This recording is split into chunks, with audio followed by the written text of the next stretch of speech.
Hello guys, welcome to your YouTube channel Uttarakhand Officers Path with Simran. So today we are going to start a new topic in the Uttarakhand mains course of 2025-26। तो इस course के अंतर्गत मैंने हिंदी के classes start कर चुकी हूँ। ठीक है। अब मैं उत्तराखंड पेपर जो स्पेशल पेपर होते हैं आपको पता ही होगा, इसमें टोटल 8 पेपर होते हैं अपर पीसीएस में, अपर सबऑर्डिनेट पीसीएस में। तो इसमें से जो दो पेपर होते हैं, paper number 5 and paper number 6, उसमें उत्तराखंड स्पेसिफिक पूरा मटेरियल आता है। तो जो पेपर नंबर 5 है यानी कि जनरल स्टडीज 5th पेपर है, नॉलेज स्टेट ऑफ उत्तराखंड, उससे मैं आज आपको क्लास स्टार्ट कराने वाली हूँ। जल्द ही मैं दूसरे पेपर की भी वीडियो बना के ले आऊंगी एंड एक कंटिन्यू होती रहेगी पूरी हमारी सीरीज जब तक ये पूरा सिलेबस कंप्लीट नहीं हो जाता है। तो आज हम उत्तराखंड जो पेपर नंबर आपका पहला उत्तराखंड स्पेशल पेपर 1 जो आता है, जनरल स्टडीज पेपर 5 बोलो या फिर उत्तराखंड स्पेशल पेपर 1 बोलो, जो भी आपको इजी वे लगे आप उनमें से बोल सकते हो। ठीक है। उसका हम पहले सिलेबस देख लेते हैं, सिलेबस जान लेते हैं कि इस पेपर में क्या क्या सिलेबस आता है उत्तराखंड का, और आज हम क्या स्टार्ट करने वाले हैं ये थोड़ा समझ लेते हैं। ठीक है। तो पहला आपका हिस्ट्री ऑफ उत्तराखंड इसमें कवर होता है। सिलेबस में क्या क्या चीजें हैं पहले मैं वो बता रही हूँ, फिर मैं इस वीडियो में सबसे पहले कौन से टॉपिक कराऊंगी मैं आपको वो बताऊंगी। ठीक है। पहली चीज आती है आपको हिस्ट्री ऑफ उत्तराखंड, जिसमें आपका pre historic period, proto historic period, major archaeological sites of Uttarakhand, ancient tribes of Uttarakhand, Kunindan Yaudheyas Katyuri dynasty, Parmar dynasty in Garhwal rule and rule in administration and society economy, Chand dynasty of Kumaon, ये बहुत इंपॉर्टेंट है दो dynasty, Chand dynasty of Kumaon, इनका rule administration society economy, Gorkha invasion and administration in Uttarakhand. Second topic आपका इसमें British rule in Uttarakhand. British rule Uttarakhand में इनका administration कैसा रहा, साथ में इनका लैंड रेवेन्यू सिस्टम कैसा रहा, फॉरेस्ट मैनेजमेंट कैसा रहा, economy, education, health system, growth of vernacular journalism in Uttarakhand, TV state में जो भी सब कुछ हुआ, उनका rule, administration, society, economy, religion and culture, national movements में क्या योगदान रहा उत्तराखंड का, प्रोमिनेंट फ्रीडम फाइटर्स उनके नाम और उत्तराखंड का योगदान, merger of the TV state, वो सारी चीजें इसमें कवर हैं। नेक्स्ट है पॉपुलर मूवमेंट्स इन उत्तराखंड, जैसे कुली बेगार मूवमेंट, डोला पालकी movement, Chipko movement, anti liquor movement, social reformers of Uttarakhand, anti princely teary state का जो मूवमेंट चला था। नेक्स्ट है आपका movement of separate Uttarakhand state and it's immediate and long term consequences. ये है पूरा। ठीक है। ये तो आपका पूरा का पूरा हिस्ट्री ऑफ उत्तराखंड में आ जाता है, ये वाला सेक्शन पूरा का पूरा हिस्ट्री में आ जाता है। नेक्स्ट आपका आर्ट एंड कल्चर आप कह सकते हो, society and culture of Uttarakhand, एक टॉपिक ये हो जाता है आपका। family, marriage, kinship system of Uttarakhand, caste system, caste mobility in Uttarakhand, scheduled caste, scheduled tribes and others, backward classes in Uttarakhand, rural power structure, urbanization, industrialization in Uttarakhand, folk songs, folk dances and craft, prominent folk singers के नाम, ठीक है ना, folk artists of Uttarakhand जैसे एपन and so on, musical instruments के नाम, paintings, costumes, food habits and religious places, temples of Uttarakhand, fairs and festivals, dialects and crafts of Uttarakhand। ये आ गया आपका आर्ट एंड कल्चर में। तो ये वाला पार्ट आ गया आपका हिस्ट्री में, ये पार्ट आ गया आपका आर्ट एंड कल्चर में। ठीक है। नेक्स्ट है आपका Uttarakhand state polity. Uttarakhand state polity जिसमें इसका political, local administration and public policy, political system in Uttarakhand, party politics, regional parties and pressure groups, ये सब चीजें कवर हो जाएंगी। नेक्स्ट है आपका administrative system, structure of the state government, cabinet and departments, administrative agencies and districts and tehsil level administration, state public service commission, Lok Ayukta, state wage agency, local self government in Uttarakhand, nature of urban local bodies and Panchayati Raj institutions in Uttarakhand, State Finance Commission, State Election Commission, Public Policy in Uttarakhand, Good Governance, Citizen Charter, E-Governance, Prevention of Corruption and Lokpal and Lokayukta, Right to Information, Right to Education, Right to Service, Women Empowerment, Manrega, Soldiers Welfare and Rehabilitation, etc. Important आयोग in Uttarakhand and so on. तो ये हो गया आपका यहाँ से, sorry यहाँ से हो गया आपका पॉलिटी का सेक्शन। ठीक है। ये पॉलिटी वाला पार्ट आ गया आपका। तो and last is current events in the context of Uttarakhand state. ठीक है ना, जो भी करंट से रिलेटेड चल रहा है उत्तराखंड स्टेट में इन टॉपिक्स में, polity, art and culture and history से रिलेटेड। तो ये है आपका जनरल स्टडीज 5th या फिर उत्तराखंड स्पेसिफिक पेपर 1। ये सारे टॉपिक्स इस पेपर में कवर होंगे। ठीक है। इसमें आपका history, art and culture and polity and current events related to these topics, ये सब चीजें आएंगी। आज की क्लास में मैं आपके साथ क्या स्टार्ट करने वाली हूँ, हिस्ट्री तो सभी ऑलमोस्ट स्टार्ट कर ही रहे हैं, वो हम आगे करेंगे, लेकिन मैं जो स्टार्ट करने वाली हूँ उत्तराखंड स्टेट पॉलिटी से करने वाली हूँ स्टार्ट। ठीक है। उत्तराखंड स्टेट पॉलिटी से मैं टॉपिक स्टार्ट करने वाली हूँ इस पेपर के लिए। पहली क्लास हमारी उत्तराखंड स्टेट पॉलिटी से रिलेटेड होगी। ठीक है। इसमें हम थोड़ा डिस्कस करते हैं। आई होप आपको सिलेबस क्लियर होगा। कोई भी डाउट्स हो, कोई भी क्वेरी हो तो आप मुझे कमेंट कर सकते हैं। ठीक है, चलो तो लेट्स बिगिन हमारा पहला लेक्चर उत्तराखंड पेपर 1 का। टॉपिक है आपका उत्तराखंड पॉलिटी, सब टॉपिक होने वाला है आपका पब्लिक पॉलिसी। ठीक है, तो थोड़ा डिस्कस कर लेते हैं कि पब्लिक पॉलिसी क्या है, उत्तराखंड स्टेट पॉलिटिक्स में वैसे क्या क्या चीजें आती हैं। मोटा मोटा अगर मैं आपको बताऊं, टोटल जो हमारी लोकसभा सीटें हैं उत्तराखंड में कितनी है, 5 है। राज्यसभा सीटें हैं वो कितनी है, 3 है। ठीक है, कौन कौन सी लोकसभा सीटें हैं उनके नाम आपको पता होने चाहिए, कौन कौन सी राज्यसभा सीटें हैं उनके नाम आपको पता होने चाहिए, अभी करंटली कौन उनके विराजमान है उन सीटों पे, ये भी आपके नाम आपको पता होने चाहिए अगर आप करंटली प्रिपरेशन के जोन में है। ठीक है, तो स्टार्ट करते हैं पब्लिक पॉलिसी से रिलेटेड उत्तराखंड पॉलिटी। अब आपको पता है ये 2000 में तो उत्तराखंड बनाई है, कुल मिला के 2025 में 25 साल तो हो ही गए उत्तराखंड स्टेट को। ठीक है, लेकिन पॉलिटी में बहुत ज्यादा उतार चढ़ाव देखने को मिला है। यहाँ पे पॉलिटिकल सिस्टम यहाँ पे उत्तराखंड में स्टेबल नहीं रहा है, ये आप सब जानते हैं। 2016 में प्रेसिडेंट रूल भी लग गया था, जब बिल्कुल ही मतलब एक तरीके से देखने को मिला कि कोई भी सरकार आगे टिक नहीं पा रही थी। बस नारायण दत्त तिवारी जी की ही सरकार थी पिछली, जो पूरे 5 साल तक के लिए टिकी थी। और अब ये आपकी बीजेपी सरकार है जिसने अभी ये लॉन्ग टर्म लंबा थोड़ा खींचा है, नहीं तो अभी तक तो पहले इनसे जो भी सरकारें आ रही थी, जो भी चीफ मिनिस्टर आ रहे थे, मतलब कोई कुछ दिन के लिए बन रहा है, कोई 1 साल के लिए, कोई कुछ महीनों के लिए, कोई कुछ दिनों के लिए, ये चल रहा था। मतलब जहाँ पे पॉलिटिकल स्टेबिलिटी ही नहीं है, वहां पे इस रीजन की ग्रोथ कैसे होगी। जिस कारण से उत्तराखंड स्टेट बना था, अगर वही कारण फुलफिल नहीं हो रहा है तो कैसे होगा। इस तरह का कैसे इंस्टेबिलिटी रहेगी, करप्शन रहेगा, तो कैसे हमारा स्टेट ग्रो करेगा। तो ये बैकवर्डनेस रही है हमारे स्टेट पॉलिटिकल सिस्टम की। तो होप सो आने वाले टाइम में ट्रैक पर रहे, एक स्टेबिलिटी बनी रहे हमारे पॉलिटिकल सिस्टम में, और हमारा स्टेट उन्नति और तरक्की की तरफ आगे बढ़ता रहे। ठीक है, तो उत्तराखंड पॉलिटी में हम पहला टॉपिक करने वाले हैं अपना पब्लिक पॉलिसी। मैं आपको मेन मेन चीजें इसमें हाईलाइट्स पढ़ा रही हूँ, बाकी आप खुद से इसको आप रीड आउट कर सकते हो, वीडियो को पॉज करके देखिए, या आप इसको जो मेन मेन पॉइंट्स है बुलेट्स बना के आप अपने खुद के नोट्स बनाइए। ठीक है ना, ये एक कंटेंट है जो मैं आपको प्रोवाइड कर रही हूँ, उसके थ्रू मैं आपको समझाऊंगी। ठीक है, तो पब्लिक पॉलिसी क्या है, बेसिकली फ्रेमवर्क ऑफ लॉज है, रेगुलेशंस है एंड एक्शंस है of government which implement to achieve the social and economic goals. अच्छा, डीपीएसपी का हमारा टारगेट क्या है, directive principle of state policy, social economic goals को फुलफिल करना काम है। तो जो हमारे स्टेट्स गवर्नमेंट है वो डीपीएसपी पे को ध्यान में रख के ही सारे अपने प्रोग्राम्स, योजनाएं और स्कीम्स को तैयार करते हैं। उनका मेन एम होता है कि जो सोसाइटी है उसके सोशल और इकोनॉमिक गोल्स पूरे होने चाहिए किसी भी हाल में। उस तरीके से पब्लिक पॉलिसी को फ्रेम करना है, उस तरीके के लॉज बनाने हैं, रेगुलेशंस बनाने हैं। It's a statement of the government's intent and commitment to address a particular issue or problem. Public policy shapes the decisions of government officials and agencies, and it affects the society, the economy, the politics. ठीक है, public policy सिर्फ ऐसे ही नहीं कि बना दी हवा में, ये बहुत बड़ा इम्पैक्ट डालती है ये सोसाइटी पे, इकोनॉमी पे एंड पॉलिटिक्स की स्टेट पे। ठीक है, it covers various issues including economic, social welfare, education, healthcare, environmental policies, and ideologies such as societal values, economic conditions, and so on. Uttarakhand has social, economic, and policy challenges that inhibit its progress. जैसे हमने बात की अभी. To ensure that these challenges are met with well-deliberated policies, government established the Center for Public Policy and Good Governance. ये important है.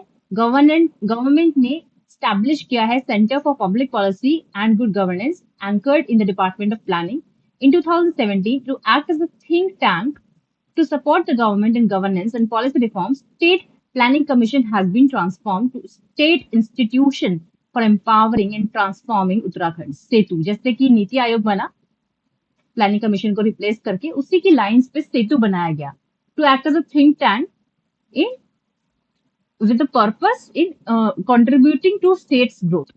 Okay, both the bodies are nominally headed by chief minister. ये prelims का question बन सकता है आपका। सेतु का full form क्या है, कब स्टैब्लिश हुआ था, और it is normally headed by governor और चीफ मिनिस्टर, लाइक दैट। इस तरीके से भी आप पॉइंट्स इकट्ठे कर सकते हो।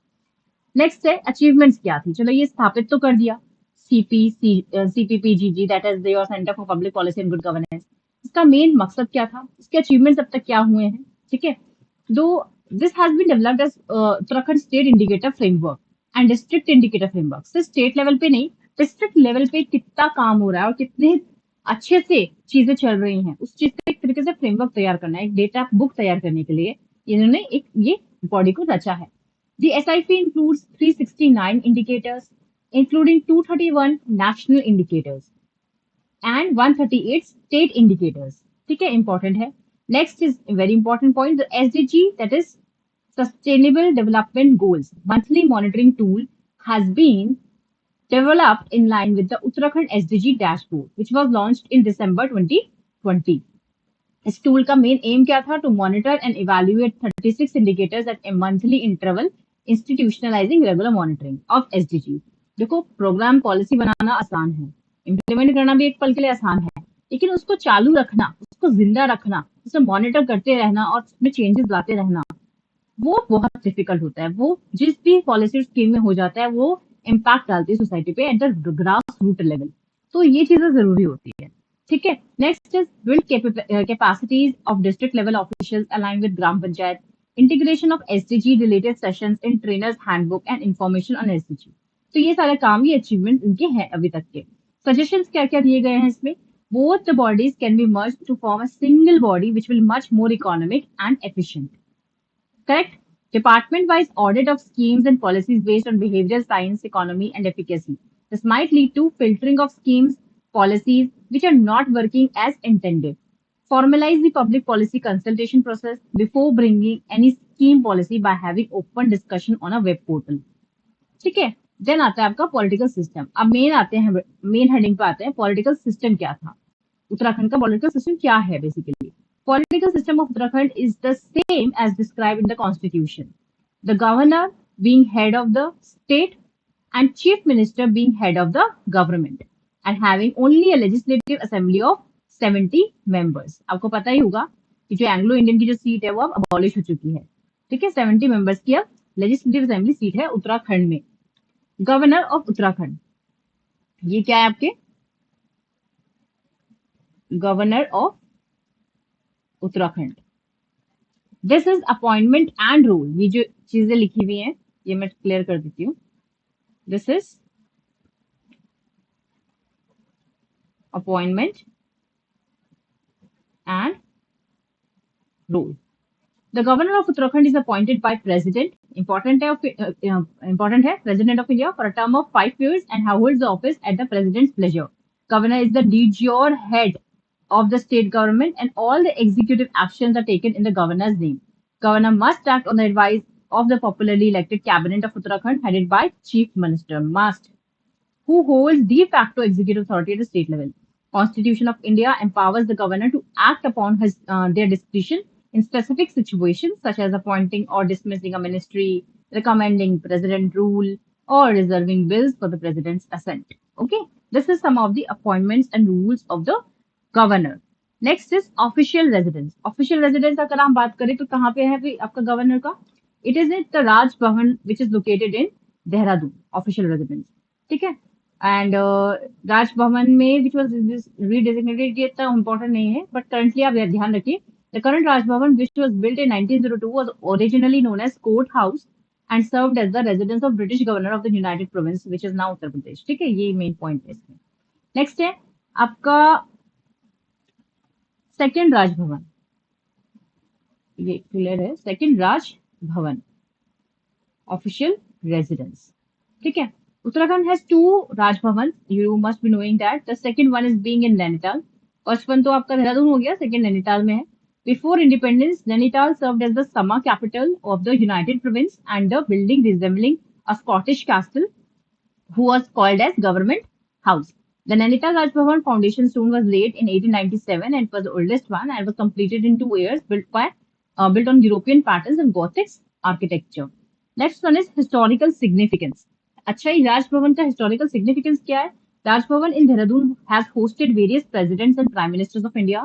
The Nainital Raj Bhavan hosted notable pre-independence governors such as Sir Anthony MacDonald and Harcourt Butler, and post-independence occupants including Sarojini Naidu, who was the first governor of Uttar Pradesh. Okay, next आते हैं हम list of governors of Uttarakhand. बहुत बार prelims में पूछे जाते हैं, who was the first governor of Uttarakhand, who was the first women governor of Uttarakhand, who is the current governor of Uttarakhand. ये सब इंपॉर्टेंट है, कौन से नंबर के हैं तो ये इंपॉर्टेंट है। पहले हैं आपके the first governor of Uttarakhand is Surjit Singh Barnala. He is the first governor of Uttarakhand. Surjit Singh Barnala 1925 में बॉर्न हुए थे, 2017 तक रहे, और जब पहली बार स्टेट बना 9 नवंबर 2000 को, तो ये सुरजीत सिंह बरनाला जी गवर्नर बने हमारे उत्तराखंड के, जिनका टेन्योर 2 years 1 month 29 days का था। सेकेंड नंबर पे आते हैं सुदर्शन अग्रवाल जी। सुदर्शन अग्रवाल बने। थर्ड नंबर पे बनवारी लाल जोशी जी बने। थर्ड में मार्गरेट एल्वा जी बनी। She was the first women governor of Uttarakhand. ये भी इंपॉर्टेंट क्वेश्चन हो जाता है। अजीज कुरैशी बने इनके बाद। देन आपका आते हैं कृष्ण कांत पॉल बने। देन बीबी रानी मौर्य जी बनी। ठीक है। देन अभी जो current lieutenant general Gurmeet Singh है हमारे उत्तराखंड के गवर्नर, करंटली जो है वह गुरमीत सिंह जी हैं। ठीक है, 8th नंबर पे है वो। नेक्स्ट आते हैं आपके चीफ मिनिस्टर। चीफ मिनिस्टर के बारे में पढ़ लेते हैं। Chief minister of Uttarakhand and the chief minister office, CMO, chief minister office, इनका रोल एंड अपॉइंटमेंट क्या है? जैसे कि बताया मैंने ऊपर, गवर्नर क्या होते हैं आपके? डीजी और हेड होते हैं, और आपका चीफ मिनिस्टर क्या होते हैं? डी फैक्टो हेड होते हैं। इनमें कंफ्यूजन नहीं होता, कभी कभी प्रीलिम्स में पूछ लेते हैं इस तरीके से वर्ड देके, आपको क्लियर रखना है। डीजी और head is governor, de facto head is chief minister. The chief minister of Uttarakhand is the head of the government of Uttarakhand. As per Constitution of India, Governor of Uttarakhand is the state's DG or head, but de facto executive authority lies with Chief Minister. Following elections to the Uttarakhand Legislative Assembly, the governor usually invites the party with a majority of seats to form the government. The governor appoints the chief minister, whose council of ministers are collectively responsible to the assembly. The chief minister's term is for 5 years, subject to no term limits, provided they have the confidence of the assembly. Historical context. Since the formation of the state, 10 persons have served as the state's chief minister across 5 assembly terms. 7 of these have belonged to Bharatiya Janata Party, including current incumbent Shri Pushkar Singh Dhami ji, who is current chief minister of the state, and inaugural office holder Nityanand Swami ji. The remaining 3 chief ministers have belonged to the Indian National Congress. तो यानी कि BJP का पलड़ा यहाँ पे हमारे बाहर ही है। Okay, Uttarakhand council of ministers. Uttarakhand council of ministers के बारे में बात करते हैं। इनका कॉम्पोजिशन क्या है, फंक्शन क्या है? Composition and function. Uttarakhand Council of Ministers is the executive wing of the government of Uttarakhand and is headed by Chief Minister. Head कौन करता है? चीफ मिनिस्टर करते हैं, ये ध्यान रखना, गवर्नर नहीं करता है। दूसरा, council of minister is assisted by department secretaries who are typically from the IAS Uttarakhand cadre. The chief secretary to the state government is the chief executive officer responsible for issuing orders on behalf of the government. Next आता है आपका state cabinet. State cabinet बड़ा important role है आपका state cabinet का। यहाँ पे state cabinet structure and responsibilities की अगर बात करें, as per the Indian constitution, all portfolios of the state government are vested in the chief minister who distributes various portfolios to individual ministers nominated to the state governor. The state governor appoints individual ministers for various portfolios and departments based on the advice of the chief minister. The state cabinet, along with the chief minister, prepares general policies, individual department policies which serve as guiding policies for the day-to-day administration of each minister. Actions of individual ministers are part of the collective responsibility of the state cabinet, and the chief minister is responsible for actions of each minister. Next is Uttarakhand legislature, that is Vidhan Sabha. Uttarakhand legislature को विधान सभा कहते हैं, बहुत बच्चे इसमें भी confuse हो जाते हैं। ठीक है, Uttarakhand legislature is Vidhan Sabha. Historical background क्या है, स्ट्रक्चर के बारे में पढ़ लेते हैं। बेसिकली 30 मेंबर्स इसमें हैं टोटल, आपके लेजिस्लेटिव असेंबली की कंप्राइज करते हैं, जिसमें पहले स्टार्टिंग की बात करें बैकग्राउंड में 22 थे उत्तर प्रदेश विधानसभा के एंड 8 थे उत्तर प्रदेश विधान परिषद। ठीक है, समझ रहे हो आप? लेजिस्लेटिव काउंसिल, लेजिस्लेटिव असेंबली, इनको मिला के। Prakash Pant was speaker of interim Vidhansabha. जो प्रकाश पंत जी थे वो इंटरिम विधानसभा के स्पीकर थे। फर्स्ट जनरल इलेक्शंस होते हैं 2002 में for the 70 seats of the Uttarakhand Vidhan Sabha which were held in February 2002. One member is nominated from the Anglo-Indian community, bringing the total number of members to 71. This was stopped. Important है, this was stopped after the 104th Amendment Act of 2023. So this Vidhan Sabha, that is 5th Vidhan Sabha, does not have any Anglo-Indian member. जो कि अभी currently जो है 5th Vidhan Sabha है आपकी, उसकी अभी कोई भी एंग्लो इंडियन मेंबर नहीं है। और एक कब अबॉलिश हो गया एंग्लो इंडियन मेंबर का ये जो रूल था, ये चलन था, एक 104th अमेंडमेंट एक्ट 2023 से। तो इंपॉर्टेंट है प्रीलिम्स पॉइंट ऑफ व्यू से, ठीक है, वेरी वेरी इंपॉर्टेंट। नेक्स्ट है, of these 2 seats are reserve for scheduled tribe, 2 seat scheduled tribes के लिए है और 13 सीट्स आपकी शेड्यूल्ड ट्राइब्स के लिए रिजर्व्ड है। जो 2 सीट्स हैं शेड्यूल्ड ट्राइब्स के लिए वो चक्राता और नानक मत्ता, ठीक है, ये 2 सीट्स है। धारचूला थी 2008 में, उसको जनरल सीट में कन्वर्ट कर दिया गया। Dharchula is not a scheduled tribe seat, only 2 seats Chakrata and Nanak Matta are the 2 seats. I hope I'm correct. If not, so correct me. 2 seats are reserved for scheduled tribes. 13 is for scheduled caste. ठीक है, next है, और 5 लोकसभा सीटों में से एक जो है वो एससी के लिए रिजर्व है। वो कौन से है? आई थिंक आप सबको पता ही होगा, फिर भी मैं बता देती हूँ, अल्मोड़ा है। ठीक है, नेक्स्ट इज करंट लीडरशिप।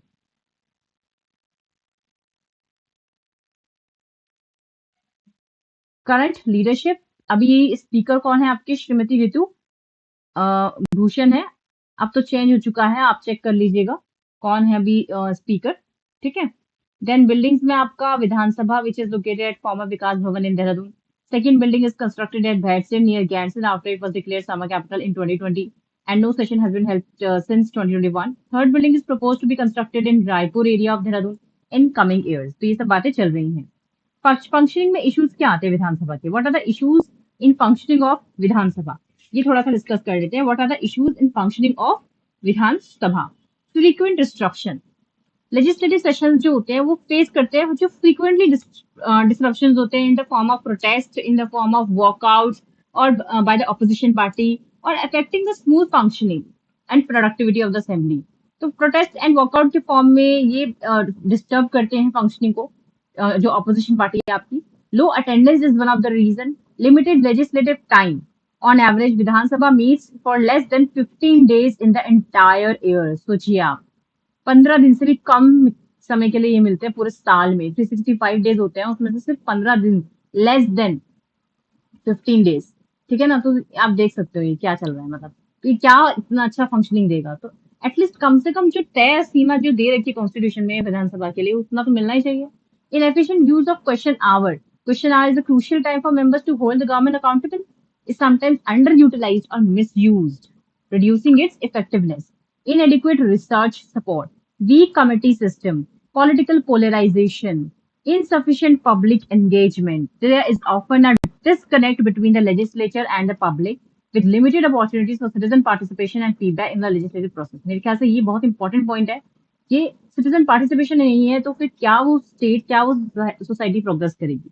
तो ये इनसफिशिएंट पब्लिक एंगेजमेंट देखने को मिलता है हमारे उत्तराखंड विधानसभा में के सिस्टम में, तभी इसकी फंक्शनिंग इतनी वीक है। Budget constraints is one of the reason. Transparency and accountability, corruption is the main root cause of every problem in our political system. Then capacity building, there may be insufficient training, capacity building programs for members, affecting their ability to effectively fulfill their legislative and oversight roles.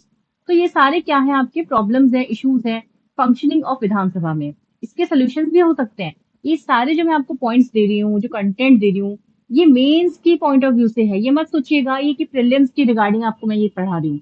कुछ important points prelims के लिए भी निकल सकते हैं, जैसे कि ये 104th अमेंडमेंट एक्ट से एंग्लो इंडियन की सीट 2023 में वो हट गई। ये इंपॉर्टेंट पॉइंट हो गया प्रीलिम्स पॉइंट ऑफ व्यू से। लेकिन आप मेंस में भी आंसर राइटिंग में यूज कर सकते हो। ये पॉइंट्स जो मैं दे रही हूँ, इश्यूज, सॉल्यूशंस, ये क्वेश्चन फ्रेम हो सकता है इस तरीके से कि what are the problems in functioning of the Uttarakhand Vidhansabha, है ना। आप उसके सोल्यूशंस, रेमेडीज बताइए, वे फॉरवर्ड दीजिए। तो आपके पास इतने सारे पॉइंट्स अगर होंगे एग्जाम हॉल में, आपको कम से कम 5 पॉइंट भी याद आ गए तो इट्स मोर देन इनफ। लेकिन उस 5 पॉइंट वहां एग्जाम में याद आने के लिए आपको कम से कम 10 पॉइंट तो आपने पढ़े होने चाहिए ना। ये तो नहीं कि 5 पढ़ के जाओगे वहां एग्जैक्टली वो 5 याद आएंगे, ऐसा तो नहीं है। तो एटलीस्ट 5 सोल्यूशन तो आपके याद अगर रहने हैं आपके दिमाग में, तो 10 तो पढ़े होने चाहिए। वो कंटेंट तो होना चाहिए आपके पास जो मैं आपको यहाँ दे रही हूँ। ठीक है, solutions for improving the functioning of Vidhansabha, पढ़ते हैं आगे। First is enhance the legislative session discipline. एक ये इंपॉर्टेंट पॉइंट है, जो प्रॉब्लम देते हैं ना उसी के कॉन्ट्रास्ट में सोल्यूशन लिख दीजिए। ठीक है ना, जैसे कि इनसफिशिएंट पब्लिक एंगेजमेंट है तो पब्लिक एंगेजमेंट को बढ़ा दीजिए। ठीक है ना, फंड की प्रॉब्लम है, फंड को इंक्रीज कीजिए। फंड फंक्शनरीज, आपने 3F का वो फॉर्मूला सुना ही होगा, है ना। ये सब चीजें कीजिए। Enhance legislative session discipline, improve the attendance, allocate sufficient time for debate, optimize use of question hour, जो जो प्रॉब्लम है उसको सोल्यूशन बताइए। Strengthen the research support, revitalize legislative committees, ठीक है, नेक्स्ट है foster bipartisanship and cooperation.